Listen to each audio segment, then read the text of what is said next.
Hey everyone, and welcome. Have you ever just stopped and wondered, what would the perfect engine look like? I mean, the absolute most efficient, flawless engine possible? Well, today we're diving straight into that very idea. We're talking about the Carnot Cycle, the theoretical master plan for turning heat into motion as perfectly as the laws of physics will allow.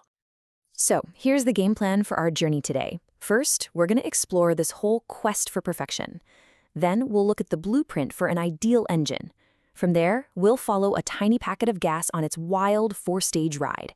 After that, we'll uncover the simple, powerful equation that comes out of it all. And finally, we'll get to the big reveal, why this perfect engine is something we can never, ever build. You know, at its core, engineering has always been about one thing: solving really tough problems. And for centuries, one of the biggest challenges has been this: how do you take heat, from steam, from burning fuel, and turn it into actual, useful motion as efficiently as possible? And that leads us to the one massive question that really drove the physicist Sadi Carnot. This isn't just about building a better engine. It's about understanding the ultimate limit. What is the absolute, tippy-top most work we can possibly squeeze out of a certain amount of heat? What's the ceiling? Well, the answer to that huge question isn't a machine, but an idea.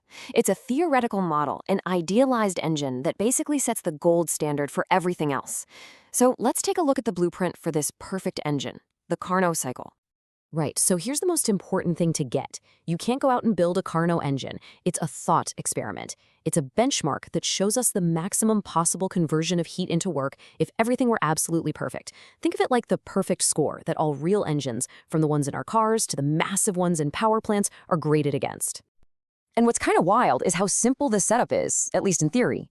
To hit this level of perfection, our engine only needs three basic things: some kind of working substance, like a perfect ideal gas, a hot source to pull energy from, and a cold sink to dump the leftover waste heat into.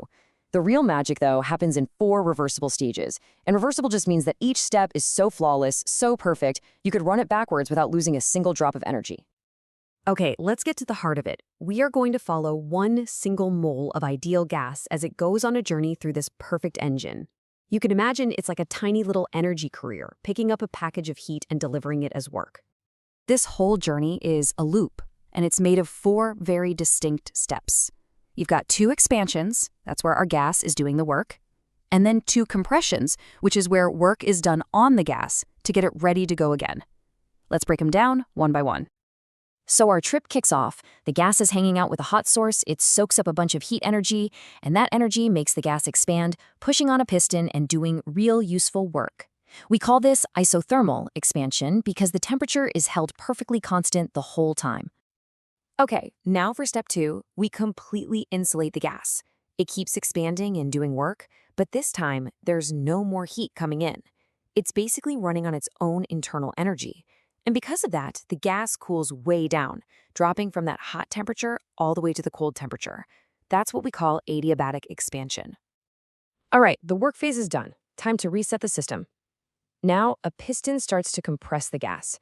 And to keep the temperature from rising, the gas has to dump its leftover or waste heat into that cold sink we talked about. This is isothermal compression, pretty much the mirror opposite of our first step.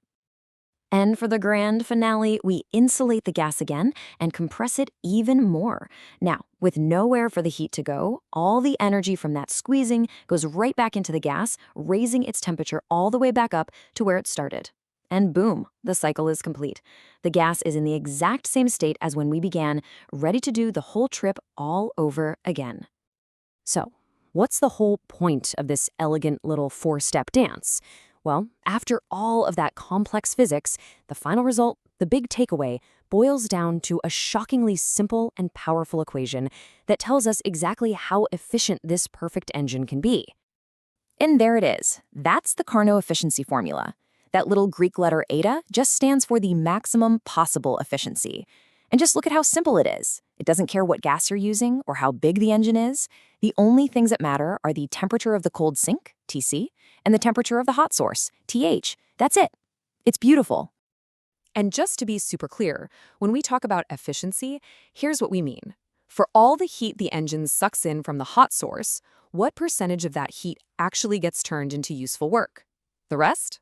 while the rest is unavoidably lost as waste heat to the cold sink. It's the whole reason big power plants have those giant cooling towers, and why your car has a radiator. But here's the thing. That simple little equation hides a really profound and maybe a little bit sad truth about our universe. It doesn't just tell us what's possible, it also draws a very hard line, telling us what is fundamentally impossible. And here it is, the punchline. The only way for that efficiency, eta, to hit 1, or a perfect 100%, is if the temperature of the cold sink, Tc, is 0 Kelvin, absolute zero. That's the coldest anything can possibly get, the point where all atomic motion just stops. This really lays it all out, doesn't it? The dream versus the reality. In theory, for 100% efficiency, you need a cold sink at absolute zero. But in the real world, you can't actually get to absolute zero. It's physically impossible. I mean, the cold sink for a power plant might be a river, and for your car, it's just the air around you. Both of those are obviously way, way above 0 Kelvin. So what does that mean? It means some energy must always be wasted as heat. 100% efficiency? It's just not on the table. So the Carnot cycle gives us this hard limit, right? It's like a cosmic speed limit for efficiency. And it teaches us something really important about engineering. The goal isn't to chase some impossible idea of perfection. The real goal is to innovate and get clever within the fundamental laws of the universe. Every single improvement we make is about getting just one tiny step closer to this perfect, beautiful, and ultimately unattainable ideal. Thanks for joining me on this one.